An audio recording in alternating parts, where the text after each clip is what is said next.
Shalom saudaraku, kembali berjumpa dengan sesi dalam program Tuntunan Ilahi. Dan hari ini kita sampai di hari yang ke-179. Kita akan berdoa. Kami mengucap syukur kepadamu, kembali kami datang kepadamu ya Tuhan. Kami rindu mendengar suara Tuhan. Mari berbicara bahwa setiap kami, bahwa kami sungguh-sungguh mengerti isi hati Tuhan dan melakukannya dalam hidup kami sehari-hari. Terima kasih ya Bapa. Dalam nama Yesus kami sudah berdoa dan mengucap syukur. Haleluya. Amin. Puji Tuhan saudaraku, hari ini kita sampai di hari yang ke-179. Saya memberikan judul melayani Tuhan dengan sepenuh hati ya. Dan nanti yang kita baca diambil dari 2 Tawarik pasal 19 sampai 23. Dan kali ini kita akan belajar dari 2 Tawarik pasal 19 ya.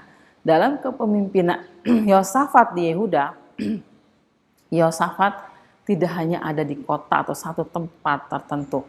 Ya, ia mengadakan kunjungan ke daerah-daerah dari Betseba sampai ke pegunungan Efraim, ya, sambil menyuruh semua rakyat untuk berbalik kepada Tuhan, ya. Yosafat juga menyadari ya bahwa dia tidak bisa melayani seorang diri. Dia perlu banyak orang yang akan membantu, dia perlu tim.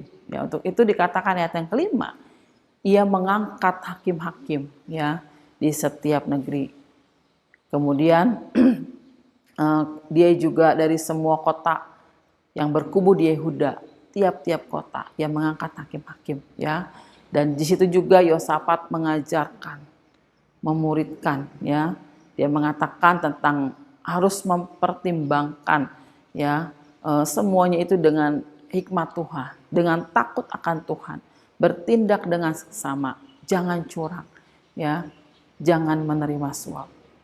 Kita bisa melihat bagaimana Yosafat melayani Tuhan dengan sepenuh hati, ya. Bagaimana dia pergi ke tempat-tempat, ke daerah-daerah, dia mengangkat hakim, dia mengajar, dia memuridkan, ya. Hal yang kedua yang membuat Yosafat juga melayani Tuhan dengan sepenuh hati, di Yerusalem ia juga mengangkat, ya, para imam, ya, orang-orang Lewi, kepala-kepala puak, untuk memberikan keputusan dalam hukum Tuhan, ya. Sesuai ketika dalam perselisihan mereka harus bertindak dengan takut akan Tuhan, disertai dengan kesetiaan dan ketulusan hati, ya, seperti itu.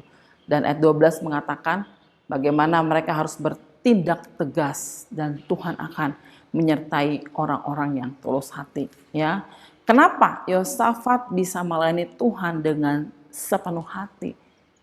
Karena Yosafat juga memiliki sikap hati yang benar, ya.